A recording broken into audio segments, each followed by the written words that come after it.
ഓം നമോ ഭഗവതേ വാസുദേവായ. ഓം നമോ ഭഗവതേ വാസുദേവായ. ഓം നമോ ഭഗവതേ വാസുദേവായ. സർവത്ര ഗോവിന്ദനാമ സങ്കീർത്തനം. ഗോവിന്ദ ഗോവിന്ദ. എല്ലാവർക്കും നമസ്കാരം. അവിടെ നൈമിഷാരണ്യത്തിലിരുന്ന് സൂതൻ ഭാഗവത കഥകള് ശൗനകാദികൾക്ക് ഉപദേശിക്കുന്നു.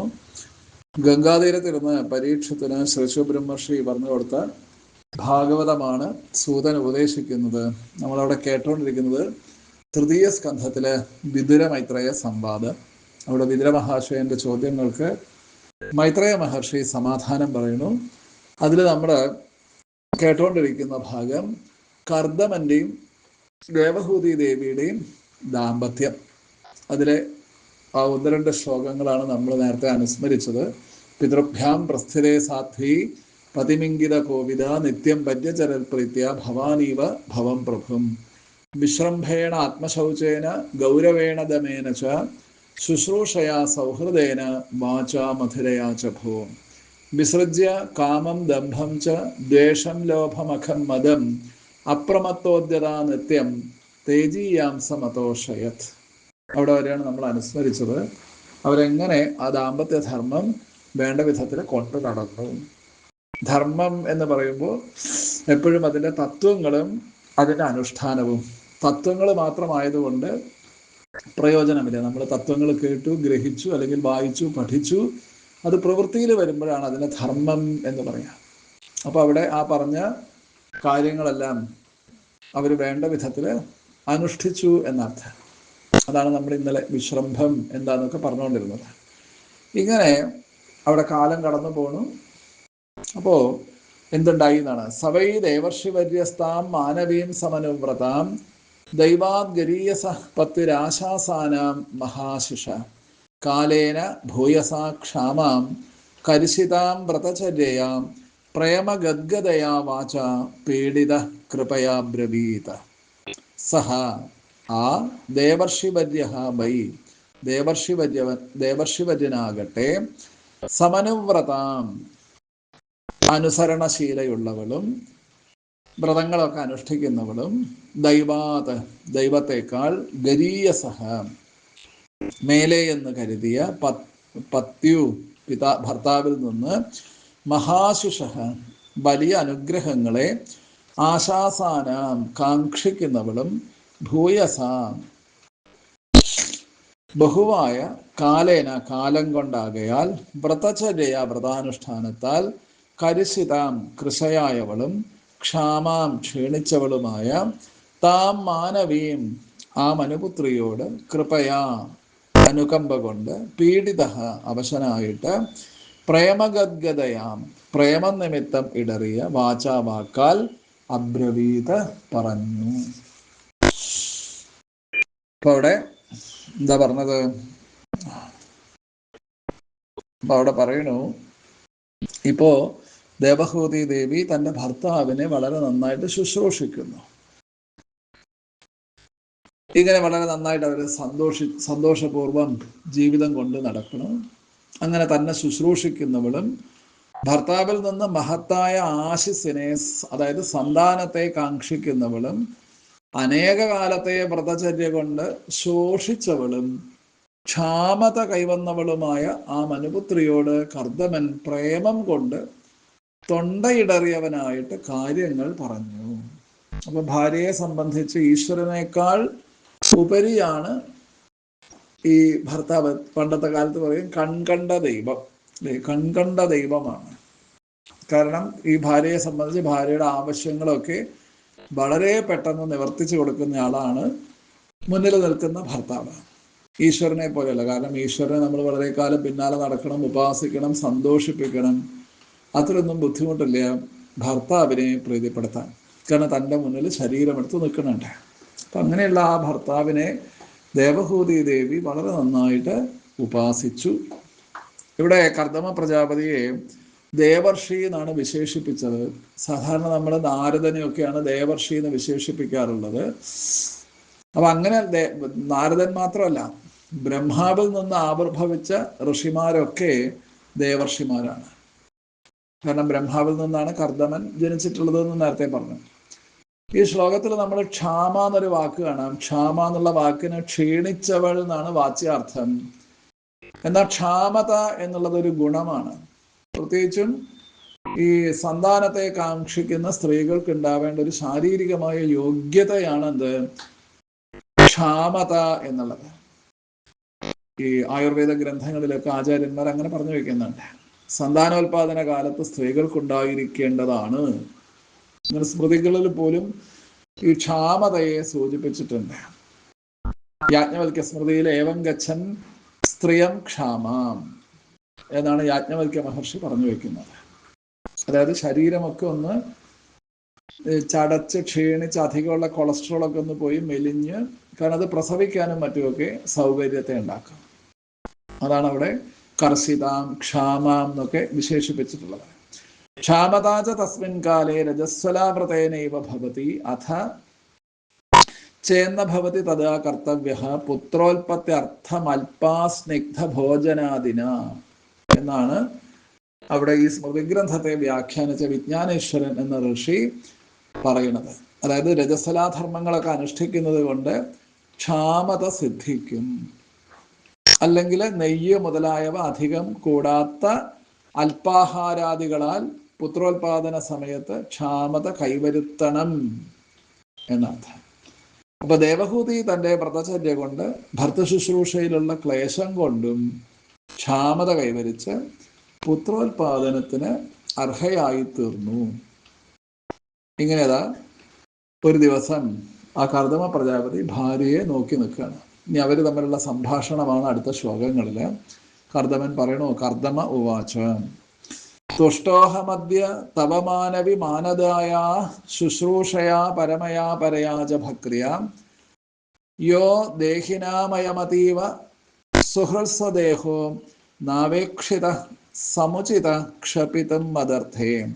ഹേ മാനവി, അല്ലയോ മനുപുത്രി, മാനദായ മാനത്തെ നൽകുന്ന തവ ഭവതിയുടെ പരമയ വിശിഷ്ടമായ ശുശ്രൂഷയ പരിചരണത്താലും പരയാ ഭക്രിയാച്ച ഉത്കൃഷ്ട ഭക്രിയാലും അഹം അദ്യ ഞാനിപ്പോൾ തുഷ്ട സന്തുഷ്ടനായിരിക്കുന്നു.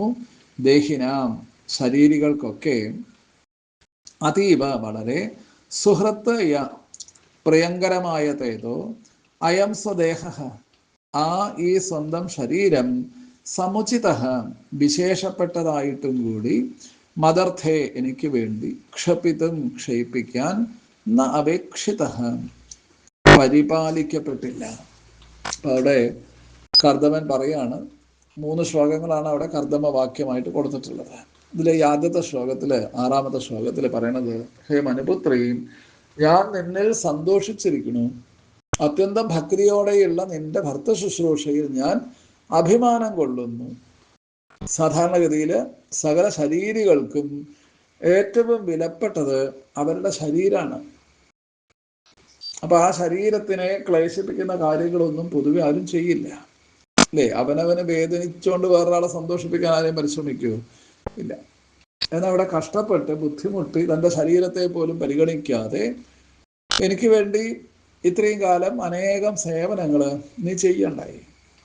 അതാണ്. അപ്പൊ നീ എന്നെ ശുശ്രൂഷിക്കാൻ വേണ്ടിയിട്ട് സ്വന്തം ശരീരരക്ഷയിൽ പോലും ശ്രദ്ധിച്ചില്ല.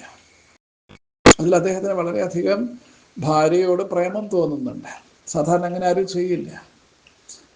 അപ്പൊ അവിടെ സ്വധർമ്മ പരിപാലനം, തപസ്, സമാധി, വിദ്യ, യോഗാനുഷ്ഠാനം, ഇതുകൊണ്ടൊക്കെ എനിക്ക് ഭഗവത് പ്രസാദം സമ്പാദിക്കാൻ സാധിച്ചു എന്ന് കർദമ പ്രജാപതി സൂചിപ്പിക്കണം.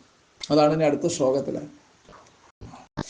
യേമേ സ്വധർമ്മനിരതസ്യ തപസ്സമാധി വിദ്യാത്മയോഗ വിജിത ഭഗവത് പ്രസാദഃ താനേവ തേ മദനുസേവനയാവരുദ്ധാന് ദൃഷ്ടിം പ്രപശ്യ വിതരാമ്യ ഭയാനശോകാൻ. സ്വധർമ്മനിരതസ്യ സ്വധർമ്മത്തിൽ തന്നെ നിരതനായിട്ടുള്ള മേ എൻ്റെ തപസ്സമാധി വിദ്യാത്മയോഗ വിജിത, തപസ്, ധ്യാനം, ഉപാസന ഇവയാൽ സമ്പാദിക്കപ്പെട്ട ഭഗവത് പ്രസാദ ഭഗവാൻ അനുഗ്രഹങ്ങൾ ഏതെല്ലാമാണോ അവയൊക്കെ മദനുസേവയാം എന്നെ ശുശ്രൂഷിക്കാൻ തേ ഭവതിയാൽ തന്നെ അപരുദ്ധാൻ സ്വാധീനിക്കപ്പെട്ട അഭയാൻ ഭയമകന്നതും അശോകാൻ ശോകം അകന്നതുമായ സിദ്ധികൾ താൻ ഏവ ഏതെല്ലാമാണോ അവയേവയും തന്നെ പ്രപശ്യ ദർശിക്കൂ ദൃഷ്ടിയും അതിനായിട്ട് ദിവ്യദൃഷ്ടിയെ വിതരാമി നൽകുന്നു. അപ്പൊ ഇവിടെ കർദമനെ സംബന്ധിച്ച് ഇപ്പൊ നമ്മൾ പറഞ്ഞു, കർദമൻ അല്ലെ സ്വധർമ്മ പരിപാലനം, തപസ്, സമാധി, വിദ്യ, യോഗാനുഷ്ഠാനം, ഇതുകൊണ്ടൊക്കെ എനിക്ക് ഈശ്വരപ്രസാദം ഉണ്ടായി. ഭയം, ശോകം ഇത്യാദികളെയൊക്കെ ഉന്മൂലനം ചെയ്യുന്ന എൻ്റെ ആ സിദ്ധികളെ ദർശിക്കാൻ സഹായിക്കുന്ന ദിവ്യ ചക്ഷുസ് ഞാനിതാ നിനക്കായി നൽകുന്നു. അതാണ് കർദമൻ ഒരു യോഗിയാണല്ലോ. അപ്പൊ കർദമൻ തനിക്ക് ലഭിച്ചിട്ടുള്ള ഈശ്വരപ്രസാദം കൊണ്ട് ലഭിച്ചിട്ടുള്ള ഈ കാര്യങ്ങളെയൊക്കെ മനസ്സിലാക്കാൻ വേണ്ടിയിട്ട് ആ തൻ്റെ പത്നിയെ ദേവഹൂതി ദേവിയെ അനുഗ്രഹിച്ചു. ഇങ്ങനെ ഈ ദിവ്യം ദദാമിതേ ചക്ഷു അല്ലെ നമ്മൾ ഭഗവത്ഗീതയൊക്കെ വായിക്കുന്ന സമയത്ത് കാണാം അല്ലെ, അർജുനനോട് ശ്രീകൃഷ്ണ ഭഗവാൻ പറയണല്ലേ, അർജുന നീ എൻ്റെ ആ വിശ്വവിരാട് സ്വരൂപം കണ്ടാലും, ഇപ്പൊ നിന്റെ മുന്നിൽ സാരഥിയായിട്ട് നിൽക്കുന്ന നിന്റെ സുഹൃത്തായിട്ടുള്ള അമ്മാവന്റെ മകനായിട്ടുള്ള കൃഷ്ണനല്ല ഞാൻ, സത്യത്തിൽ ഞാൻ ഈ പ്രപഞ്ചം മുഴുവൻ കൊണ്ടു നടക്കുന്ന സാക്ഷാൽ സർവേശ്വരനാണ്.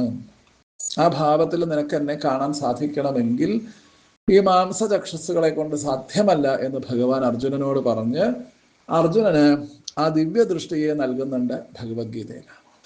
എന്നിട്ടാണ് ഈ അർജുനൻ ഭഗവാനെ നോക്കുമ്പോൾ ഭഗവാന്റെ വിശ്വവിരാട് സ്വരൂപത്തെ കാണുന്നത്. അല്ലേ, അതുപോലെ അവിടെ ഈ കണ്ണു കാണാത്ത ധൃതരാഷ്ട്രക്ക് ഇല്ലേ ഈ യുദ്ധകളത്തിൽ നടക്കുന്ന കാര്യങ്ങളൊക്കെ ആ സഞ്ജയന് കാണാനും അത് പറഞ്ഞു കൊടുക്കാനും വ്യാസഭഗവാനാണ് ദിവ്യദൃഷ്ടി നൽകി അനുഗ്രഹിക്കുന്നത്. അപ്പൊ ഇങ്ങനെ യോഗീശ്വരന്മാർക്ക് ഇങ്ങനെ ഒരു സിദ്ധി ഉണ്ടെന്നാണ്. അപ്പൊ ഇവിടെ കർദമ പ്രജാപതി താൻ ആരാണ്, തൻ്റെ ആ യോഗ്യതകൾ എന്തൊക്കെയാണ് എന്ന് ഭാര്യ കണ്ടു മനസ്സിലാക്കട്ടെ എന്ന് കരുതി ആ ദിവ്യ ചക്ഷുസിനെ ഭാര്യയ്ക്ക്, പത്നിക്ക്, ഈ ദേവഹൂതി ദേവിക്ക് അനുഗ്രഹമായിട്ട് കൊടുത്തു. അല്ലെങ്കിൽ അവള് വിചാരിക്കേണ്ട എൻ്റെ ഭർത്താവ് ഒരു സാധാരണ മനുഷ്യൻ, അങ്ങനെയല്ല. അദ്ദേഹത്തിന് അനേകം സിദ്ധിവിശേഷങ്ങളുണ്ട്, അതൊക്കെ കണ്ടോളൂ, അതൊക്കെ മനസ്സിലാക്കിക്കോളൂ. ഇവ ഭർത്താവിന് അനുഗ്രഹം കൊണ്ട് അവൾക്ക് അതൊക്കെ മനസ്സിലായി. കാരണം ഒരു സാധാരണ ആളല്ല ഈ കർദമ പ്രജാപതി. എന്നിട്ട് പറഞ്ഞു, കാരണം എന്താ വെച്ചാൽ മറ്റെന്തെങ്കിലുമൊക്കെ ഞാൻ നിനക്ക് നൽകിയാൽ അതൊക്കെ ക്ഷണികങ്ങളായിരിക്കും. കാരണം ഞാൻ ഇത്ര കാലം ആ തപസ് കൊണ്ടും മറ്റൊക്കെ സമ്പാദിച്ച് ഈശ്വരപ്രസാദം കൊണ്ട് എനിക്ക് ലഭിച്ചിട്ടുള്ള ആ സകലതും ഞാൻ നിനക്ക് തരുന്നു എന്നാണ്. ആ ദിവ്യചക്ഷസ് മാത്രമല്ല, തൻ്റെ തപസ്സും സമാധിയും വിദ്യയും യോഗാനുഷ്ഠാനം കൊണ്ട് സമ്പാദിക്കപ്പെട്ടവയൊക്കെ ഭാര്യയ്ക്കും. കാരണം അവര് രണ്ട് ശരീരമാണെങ്കിലും സത്യത്തിൽ ഇപ്പോൾ ഒരു ശരീരമേ ഉള്ളൂ. അതുകൊണ്ടാണ് ദമ്പതി എന്ന് പറയുന്നത്. നമുക്കവരെ രണ്ടായിട്ട് തോന്നുമെങ്കിലും സത്യത്തിൽ അത് രണ്ടല്ല, ഒന്നാണ്. അതാണ് ഈ ഭാര്യാഭർത്തൃ ബന്ധത്തിന്റെ ആ ഒരു ഉത്കൃഷ്ടത എന്ന് പറയുന്നത്. അവരൊരു ശരീരമായിട്ടാണ് വർത്തിക്കുന്നത്. അതിങ്ങനെയാണ് ശരിക്കും സാധ്യമാവുന്നത് എന്നുള്ളതാണ്. ഇപ്പൊ ഭർത്താവിനെ പോലെ തന്നെ ആയി തീർന്നു ആര്, ദേവഹൂതി ദേവിയും. അപ്പൊ അതുകൊണ്ട് പറഞ്ഞു, ഇതിനേക്കാൾ നല്ലൊരു അനുഗ്രഹം നിനക്ക് തരാൻ ഞാൻ നോക്കിയിട്ട് കാണുന്നില്ല. അന്യേ പുനർ ഭഗവതോ ഭ്രുവ ഉദ്വിജൃംഭ വിഭ്രംശിതാർത്ഥരചനാഹ കിമുരുക്രമസ്യ സിദ്ധാസി ഭുങ്ക്ഷ വിഭവാൻ നിജധർമ്മദോഹാൻ ദിവ്യാന്തരേർദുരധികാൻ നൃപവിക്രിയാഭീം. സിദ്ധ അസി ഭവതി, സിദ്ധയാകുന്നു. പുനഃ അന്യേക്കും, പിന്നെ വേറെ എന്താ വേണ്ടത്, വേറെ എന്തുണ്ട്? ഭഗവത, ഭഗവാനായ ഉരുക്രമസ്യ വിഷ്ണു ഭഗവാന്റെ ഭ്രുവ പുരികക്കുടിയുടെ ഉദ്വിജൃംഭ വിഭ്രംശിതാർത്ഥരചന, ചലനത്താൽ മാത്രം ഭ്രഷ്ടമാക്കപ്പെടുന്ന മനോരാജ്യത്തോടു കൂടിയിട്ടുള്ളവയാണവ. നരൈഹി ജനങ്ങളാൽ, നൃപവിക്രിയാഭി രാജാവെന്നുള്ള നാട്യങ്ങൾ കൊണ്ട്, ദുരധികമാൻ ദുഷ്പ്രാപ്യങ്ങളും ദിവ്യാൻ ദിവ്യങ്ങളും നിജധർമ്മദോഹാൻ സ്വന്തം ധർമ്മത്താൽ പ്രാപ്യങ്ങളുമായ വിഭവാൻ ഭോഗങ്ങളെ ഭുങ്ക്ഷ അനുഭവിച്ചാൽ. ഒരു ഭർത്താവ് എന്നുള്ള നിലയ്ക്ക് മറ്റെന്തെങ്കിലുമൊക്കെയാണ് ഞാൻ നിനക്ക് നൽകുന്നതെങ്കിൽ അതൊക്കെ ക്ഷണികങ്ങളാണ് അല്ലേ. സാധാരണ ഈ ഭാര്യയോട് പ്രിയം തോന്നുമ്പോൾ ഭർത്താവ് എന്തെങ്കിലുമൊക്കെ സമ്മാനങ്ങളും മറ്റൊക്കെ കൊടുക്കും.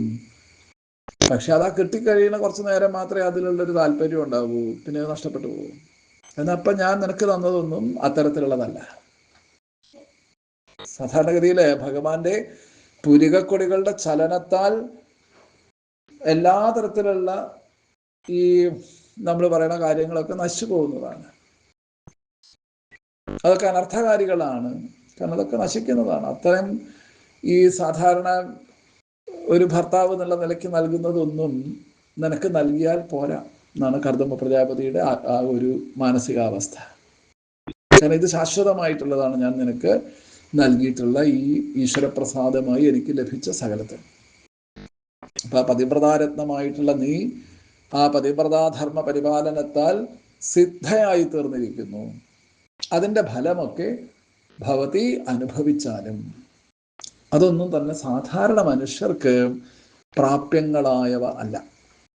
അപ്പൊ അത്രയും ഗംഭീരമായിട്ടുള്ള കാര്യങ്ങളാണ് അവിടെ ഈ കർദമൻ ഭാര്യയ്ക്ക് നൽകിയത് എന്നർത്ഥം.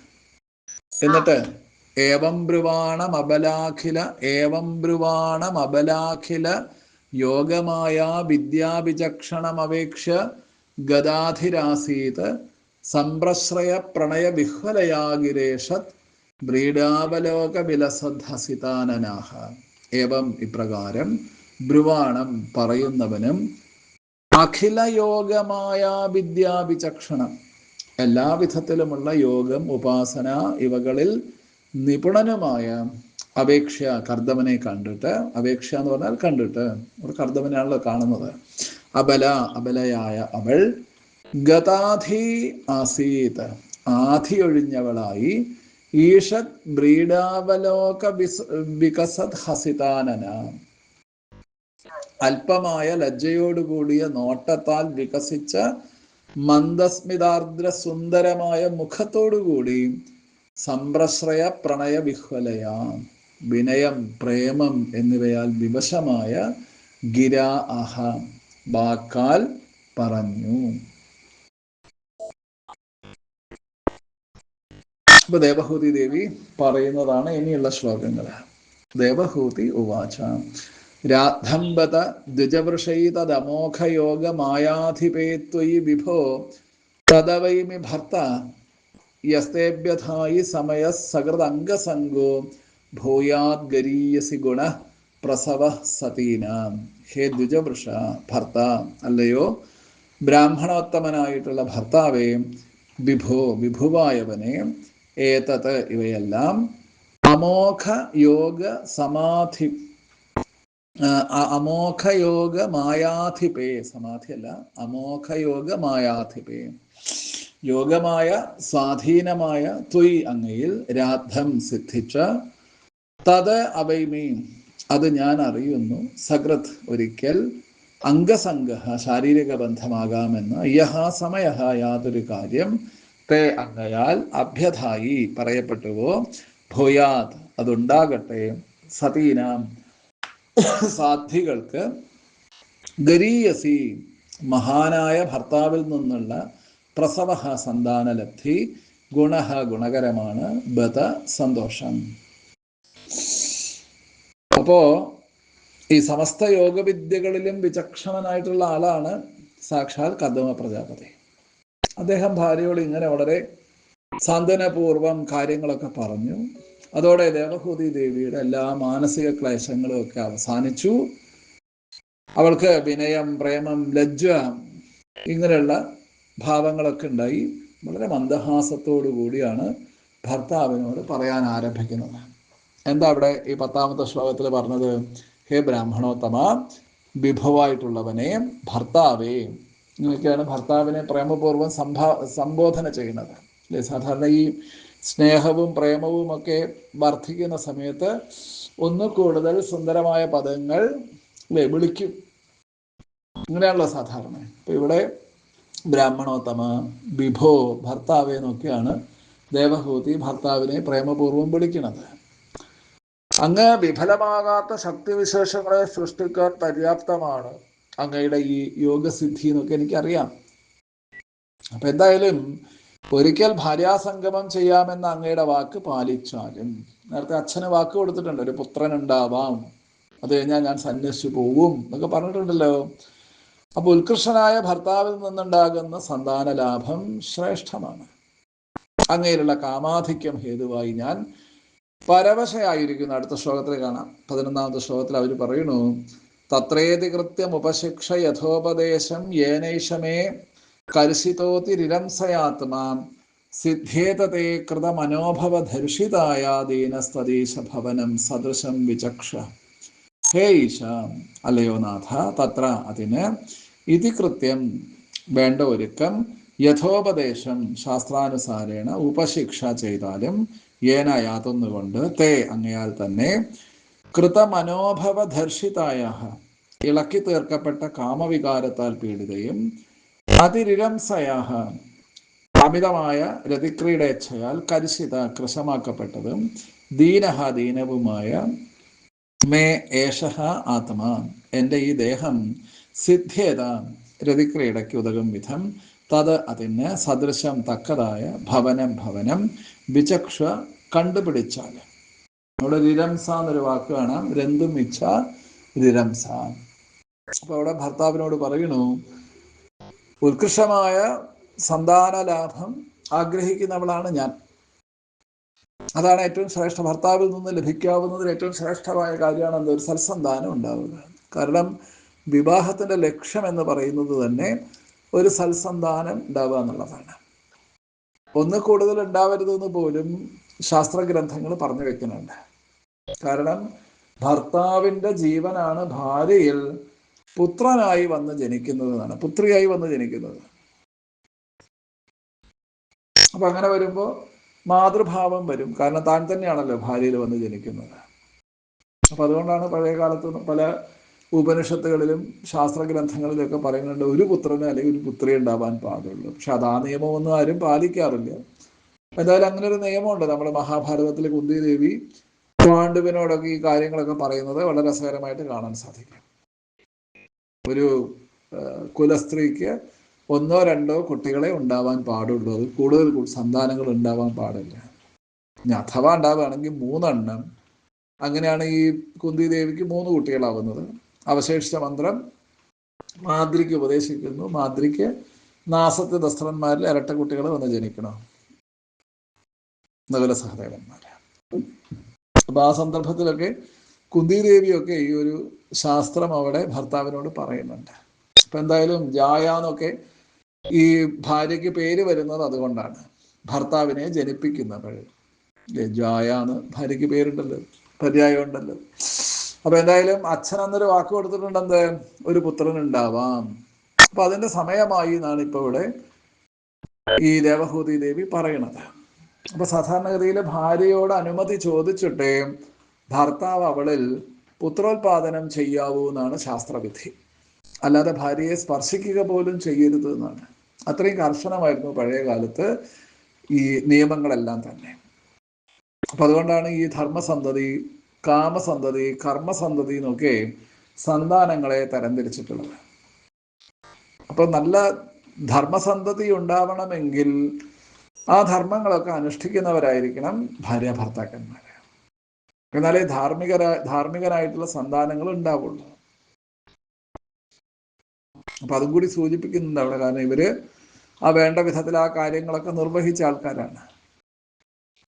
ഇങ്ങനെ ഭാര്യ തന്റെ കാര്യങ്ങൾ ഭർത്താവിനോട് പറഞ്ഞു, ഇനി അതിന് വേണ്ട ഒരുക്കങ്ങളൊക്കെ ചെയ്യൂ.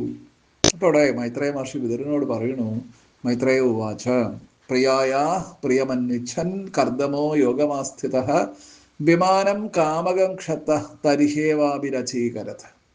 ഹേ ക്ഷത്ത, അലയോ വിതുര, കർദ്ദമ കർദ്ദമ പ്രജാപതി, തരിഹി ഏവ തക്ഷണം തന്നെ, പ്രിയായ പത്നിയുടെ പ്രിയം ഇഷ്ടത്തെ, അന്വിച്ഛൻ സാധിപ്പിക്കുവാൻ ഇച്ഛിച്ച്, യോഗം യോഗശക്തിയെ, ആസ്ഥിത അവലംബിച്ച്, കാമകം ഇച്ഛാനുസാരേണ സഞ്ചരിക്കുന്ന, വിമാനം വിമാനത്തെ, ആവിരചീകരത് ആവിർഭവിപ്പിച്ചു.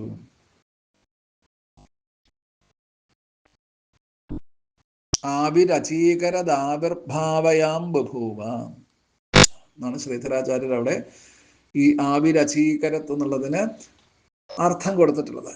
ആവിർഭവിപ്പിക്കുക എന്നർത്ഥം. ആവിർഭവിക്കുക, തിരോഭവിക്കുക. അപ്പൊ അവിടെ ഉള്ള വസ്തു ഇപ്പൊ പ്രത്യക്ഷത്തിൽ കാണുന്നില്ല. അപ്പൊ ആ വസ്തു അത് എന്താണോ അവിടെ ഉള്ളത് അത് സത്യത്തിൽ അവിടെ മുൻപ് ഉണ്ടായിരുന്നതാണ്. അപ്പൊ അതിനെ വേണ്ട വിധത്തിൽ എസ്റ്റാബ്ലിഷ് ചെയ്യുന്ന സമയത്ത് നമുക്കതവിടെ ഒരു പുതിയൊരു കാര്യമായിട്ട് തോന്നുന്നു. അല്ലെ? സാധാരണ അത്രയല്ലേ ഉള്ളൂ, അല്ലാതെ പുതുതായിട്ട് സൃഷ്ടിക്കല്ലോ. ഇവിടെ സൃഷ്ടിക്കപ്പെട്ട വസ്തുക്കൾ എടുത്ത് നമ്മൾ വേണ്ട രീതിയിൽ അതിനെ ഏച്ചുകെട്ടി ഒരു നിർമ്മാണം പൂർത്തിയാക്കുന്നു. ഇപ്പൊ നിർമ്മിക്കപ്പെട്ട് കഴിയുന്ന സമയത്ത് അതുവരെ ഇല്ലാത്തൊരു കാര്യം അവിടെ നമ്മൾ പ്രത്യക്ഷത്തിൽ കാണുന്നുണ്ട്. പക്ഷെ ആ നിർമ്മിക്കാൻ ഉപയോഗിച്ച വസ്തുക്കളൊക്കെ സത്യത്തിൽ ഇവിടെ ഉള്ളത് തന്നെയാണ്. അപ്പൊ നമ്മളൊരു കെട്ടിടം ഉണ്ടാക്കുന്ന സമയത്ത് ഉണ്ടാക്കി കഴിയുമ്പോൾ നമുക്ക് കെട്ടിടം സൃഷ്ടിച്ചു എന്നൊക്കെ പറയാമെങ്കിലും ഈ കെട്ടിടം സൃഷ്ടിക്കാൻ ഉപയോഗിച്ച വസ്തുക്കളൊക്കെ അവിടെ തന്നെയുള്ളതാണ്. അല്ലെ? കല്ലും മണ്ണും സിമന്റും ഇതൊക്കെ ഈ ഭൂമി തന്നെയുള്ളതല്ലേ. പക്ഷെ അതിനൊക്കെ കണ്ടെത്തി രൂപകൽപ്പന ചെയ്ത് അതിനൊരു പുതിയ പദ്ധതിയായിട്ട് ആവിഷ്കരിക്കുക, അങ്ങനെ ഉള്ളതിനെയാണ് അവിടെ പൊതുവെ ആവിരചീകരത്, ആവിർഭവിപ്പിക്കുക എന്ന് പറയാം. അവിടെ ഉള്ളത് തന്നെയാണ് അത് സത്യത്തിൽ. പക്ഷെ അതിന് ഇങ്ങനെ ഒരു സ്വരൂപം കൊടുത്തത് കർദമ പ്രജാപതിയാണ്. അദ്ദേഹത്തിന്റെ ഇച്ഛക്കനുസരിച്ച് അദ്ദേഹം സുന്ദരമായ കാമകം എന്ന വിഭാഗത്തിൽപ്പെട്ട ഒരു വിമാനത്തെ നിർമ്മിച്ചു. 64 തരത്തിലുള്ള വിമാനങ്ങളെ കുറിച്ചാണ് വൈമാനിക തന്ത്രം തുടങ്ങിയിട്ടുള്ള പ്രാചീന ഗ്രന്ഥങ്ങളിൽ പറഞ്ഞിട്ടുള്ളത്.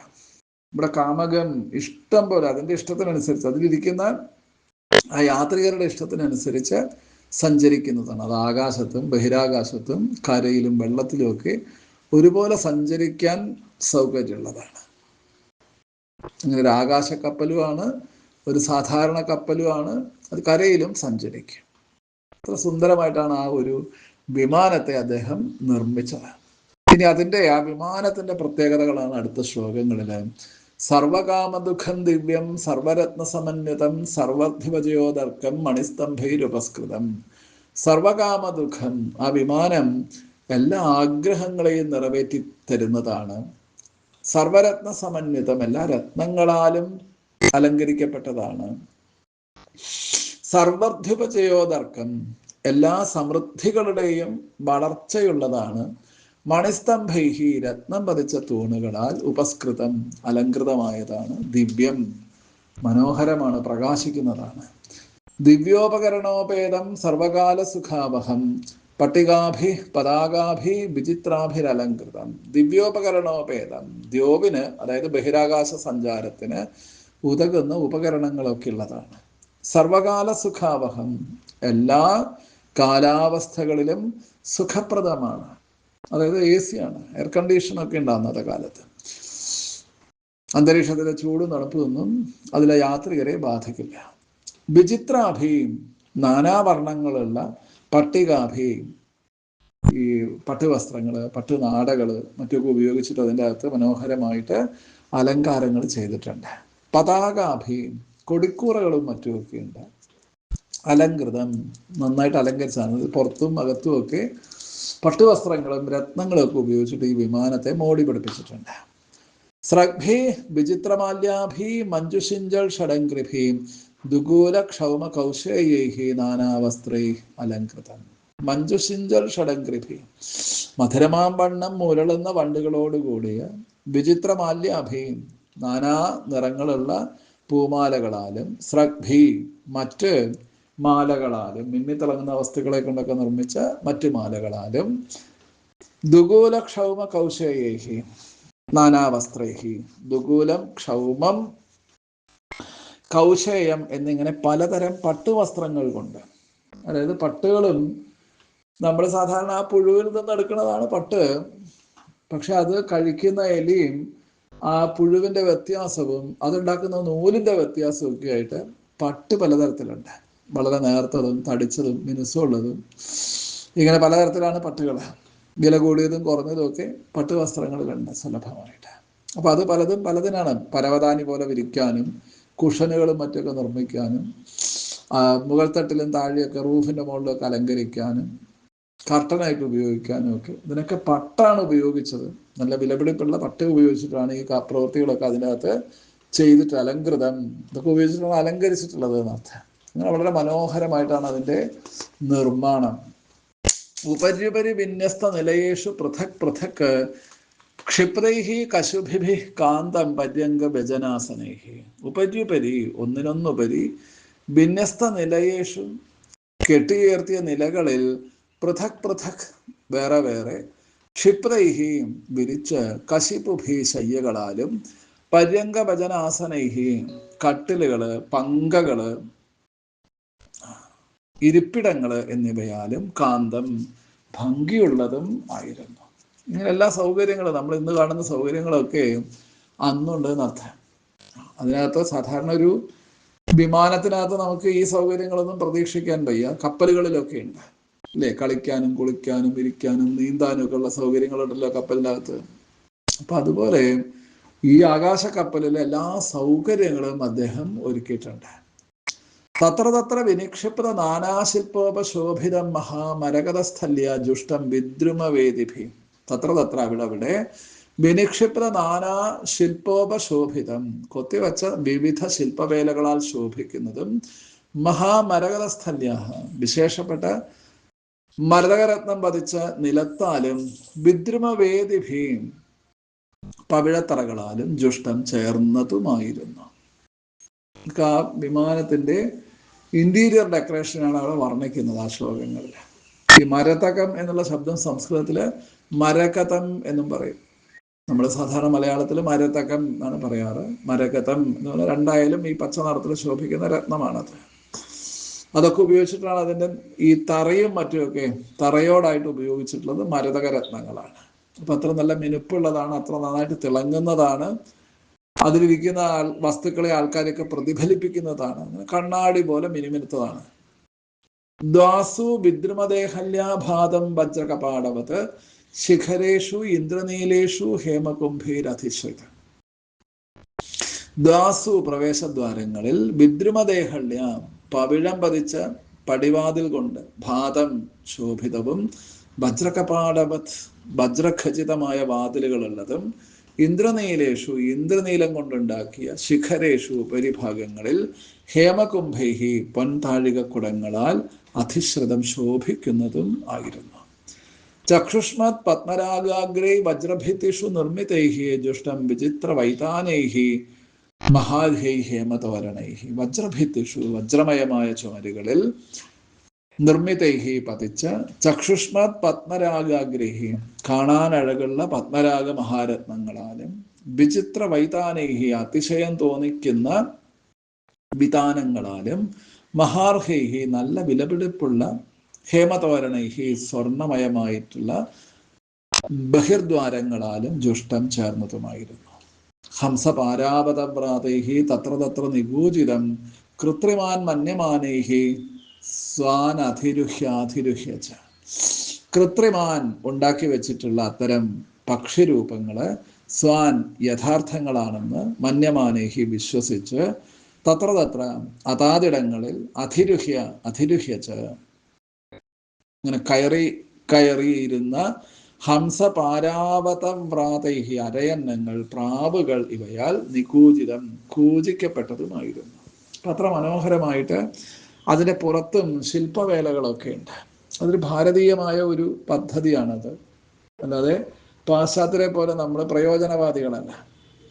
പാശ്ചാത്യർക്ക് ആവശ്യം നടക്കണമെന്നേ ഉള്ളൂ. അതുകൊണ്ടാണ് അവർ ഡിസൈൻ ചെയ്യുന്നതിൻ്റെ മുകളിലൊന്നും അധികം ഈ ക്രാഫ്റ്റ് വർക്കുകളും ആർട്ട് വർക്കുകളൊന്നും അധികം ഒന്നും ഉണ്ടാവില്ല അല്ലേ. വിമാനമൊക്കെ ഒന്നിച്ചൊരു ഒറ്റ പെയിന്റ് അടിച്ചിട്ടുണ്ടാവും, അതിൻ്റെ ആ ചിഹ്നങ്ങളും മറ്റുമൊക്കെ കൊടുത്തിട്ടുണ്ടാവും, ലോഗോയും മറ്റുമൊക്കെ ഉണ്ടാവും. അത് കൂടുതലുള്ള വലിയ അലങ്കാരങ്ങളൊന്നും ഉണ്ടാവില്ല. എന്നാൽ ഭാരതീയമായ പദ്ധതികളിൽ അങ്ങനെയല്ല. ഭാരതീയമായ പദ്ധതികളിൽ എന്ത് കാര്യം നിർമ്മിക്കുന്ന സമയത്തും അതിൻ്റെ മുകളിൽ ഈ കൊത്തുപണികളും ശില്പവേലകളും ഇങ്ങനെ വസ്ത്രങ്ങളും രത്നങ്ങളും പൂക്കളും കല്ലുകളും ഒക്കെ ഉപയോഗിച്ച് എല്ലാത്തിനും അലങ്കരിക്കും. അത് ഭാരതീയമായ ഒരു വ്യത്യാസമാണ്. നമ്മൾ എന്ത് ചെയ്യുന്ന സമയത്തും ഈ കലാപരമായിട്ടുള്ള കാര്യങ്ങൾക്ക് വളരെ പ്രാധാന്യം കൊടുക്കുക. അപ്പോൾ ഇവിടെ അത്യുജ്വലമായിട്ടാണ് ഈ വിമാനത്തെ നിർമ്മിച്ചിട്ടുള്ളത്. അതിൻ്റെ വിശേഷങ്ങളാണ്. അപ്പം അത് പറയുന്ന സമയത്ത് അത് എത്രത്തോളം റിയലിസ്റ്റിക് ആണെന്ന് കാണിക്കാൻ വേണ്ടിയിട്ടാണ് ഒരു കാര്യം സൂചിപ്പിച്ചത്. ആ വിമാനത്തിൻ്റെ പുറത്ത് ഭാഗത്ത് ഈ പക്ഷികളെയും മറ്റുമൊക്കെ കൊത്തിവെച്ചിട്ടുണ്ട് അല്ലേ. സാധാരണ ഇങ്ങനെ ഈ ഭാരതീയമായ ശില്പങ്ങളൊക്കെ ശ്രദ്ധിക്കുക, നമ്മൾ ക്ഷേത്രത്തിലൊക്കെ ശില്പങ്ങൾ ശ്രദ്ധിച്ചാൽ അവിടെയൊക്കെ ഈ ഇണക്കുരുവികളെയും ഇണപ്രാവുകളെയും ഇണയരയന്നങ്ങളെയൊക്കെ വരയ്ക്കുകയും കൊത്തിവെക്കുകയൊക്കെ ചെയ്യും.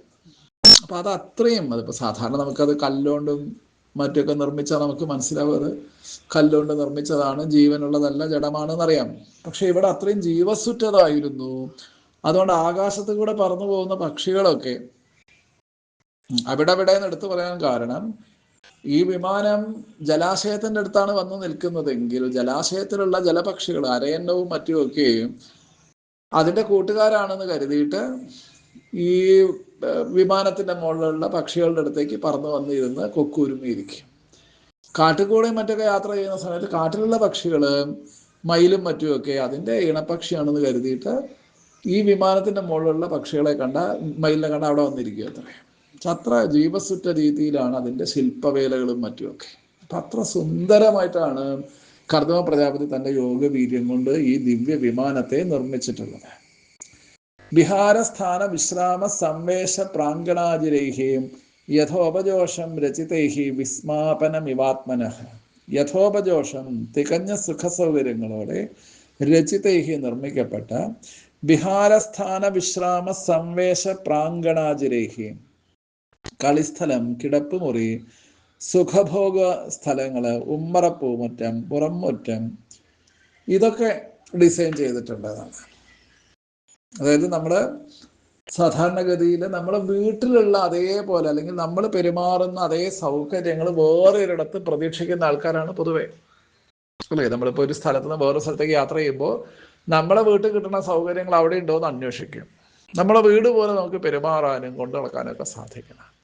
അപ്പോൾ നമുക്ക് അതിനോട് കൂടുതലൊരു മാനസികമായ അടുപ്പം ഉണ്ടാകും. സ്വാഭാവികമാണത് അല്ലേ. അതുകൊണ്ടാണ് നമ്മൾ വാഹനങ്ങളിലൊക്കെ വീട്ടിലുള്ള സൗകര്യങ്ങൾ അല്ലേ, ടോയ്ലറ്റ് അടക്കം വാഹനങ്ങളിലൊക്കെ നമ്മൾ പിടിപ്പിച്ചിട്ടുണ്ടല്ലോ എല്ലാ സൗകര്യങ്ങളും. അപ്പോൾ ഇവിടെ ദേവഹൂതി ദേവിയെ സംബന്ധിച്ച് അവർ ചക്രവർത്തിയായിട്ടുള്ള മനുവിൻ്റെ മകളാണ്, എല്ലാ സുഖഭോഗങ്ങളുടെയും നടുക്കാണ്. അപ്പോൾ അവരെയും കൊണ്ട് ഒരു വലിയ യാത്രയ്ക്ക് പോകുന്ന സമയത്ത് ആ കൊട്ടാരത്തിൽ ഇതുവരെ ലഭിച്ചതിനേക്കാൾ മികച്ചതായിരിക്കണം ഭർത്താവായിട്ടുള്ള താൻ അവൾക്ക് നൽകുന്നത് എന്ന് കർദമ പ്രജാപതിക്ക് ഒരു തീരുമാനമുണ്ട്. അതുകൊണ്ട് അത്രയും ഉജ്ജ്വലമായിട്ടാണ് അദ്ദേഹം തൻ്റെ പത്നിയെ സന്തോഷിപ്പിക്കാനായിട്ട് ഈ വിമാനത്തിൻ്റെ നിർമ്മാണം നിർവഹിച്ചിട്ടുള്ളത്. എന്തിനാ? അതിൻ്റെ ആ ഒരു വൈശിഷ്ട്യം കണ്ടിട്ട് സ്വതവേ വിമാനമുള്ള ദേവന്മാർക്ക് പോലും അസൂയ തോന്നിയെന്നാണ്. ഈത് ഗൃഹം തൽ പശ്യന്തീം നാദിപ്രീതേന ചേതസ സർവഭൂത ആശയാഭിജ്ഞ പ്രാവോചൽ കർദമസ്വയം. ഈ ദൃക് ഇങ്ങനെയുള്ള തദ്ഗൃഹം, ആ വിമാനത്തെ, ആ ഗൃഹത്തെ നാദിപ്രീതേന നല്ല തൃപ്തിയില്ലാത്ത ചേതസ മനസ്സോടെ പശ്യന്തിയും നോക്കി നിൽക്കുന്ന പത്നിയോട് സർവഭൂതാശയാഭിജ്ഞ, സർവപ്രാണികളുടെയും മനസ്സറിയുന്ന കർദമഹ സ്വയം, കർദമൻ തന്നെ പ്രാവോചത് പറഞ്ഞു. അങ്ങനെ ആ വിമാനത്തിന്റെ നിർമ്മാണമൊക്കെ പൂർത്തിയായി. ഭാര്യയോട് പറഞ്ഞു, വിമാനത്തിൽ വന്ന് കയറിക്കോളൂ, നമുക്ക് പോവാം, യാത്ര പോവാം. പക്ഷെ ആ വിമാനത്തിന് മുന്നിൽ എത്തിയിട്ടും അവർക്ക് എന്തോ ഒരു സന്തോഷമില്ലായിരിക്കും. അത് ആ മുഖത്തുനിന്ന് തന്നെ കർദമ പ്രജാപതി വായിച്ചെടുത്തു. അദ്ദേഹത്തിന് മനസ്സിലായി എന്താ കാര്യം എന്നുള്ളത്. കാരണം ഒരു വിമാനത്തിൽ കയറുന്ന സമയത്ത് ഒരാശ്രമ കന്യകയായിട്ടാണോ ഇല്ലേ, മരവുരി കൊടുത്തിട്ടാണോ വിമാനത്തിൽ കയറുക. അപ്പം അതിനനുസരിച്ചുള്ള വസ്ത്രങ്ങളും ആഭരണങ്ങളും മറ്റുമൊക്കെ വേണ്ടേ. അപ്പം അതുകൊണ്ടാണ് അവൾ ഇങ്ങനെ നഖം കടിച്ച് താഴേക്ക് നോക്കി നിന്നത്.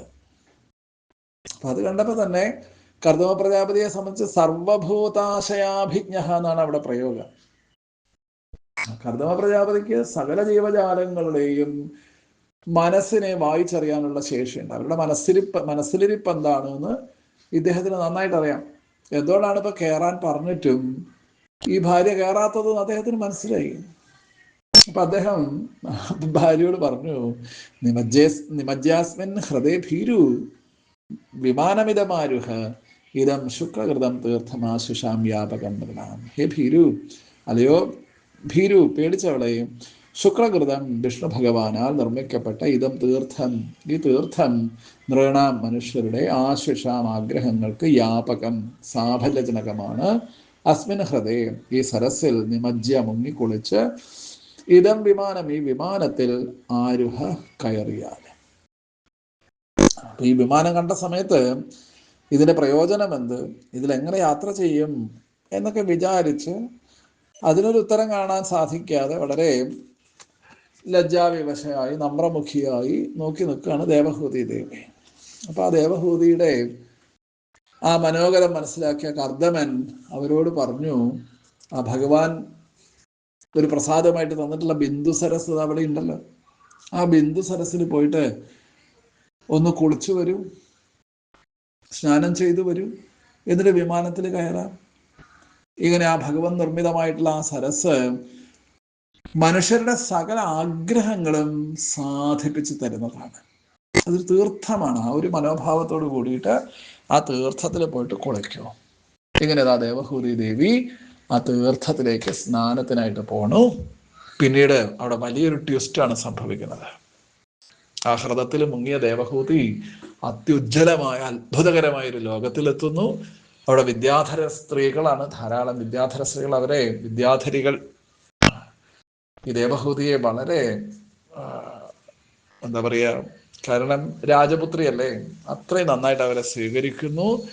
അവർക്ക് വേണ്ട സൗകര്യങ്ങളൊക്കെ ചെയ്തു കൊടുക്കണം. ആ ഭാഗ്യങ്ങളാണ് നമ്മൾ ഇനി കേൾക്കുന്നത്. നമുക്ക് അടുത്ത ദിവസം അനുസ്മരിക്കാം. എല്ലാവർക്കും നമസ്കാരം. നാരായണ നാരായണ നാരായണ നാരായണ നാരായണ.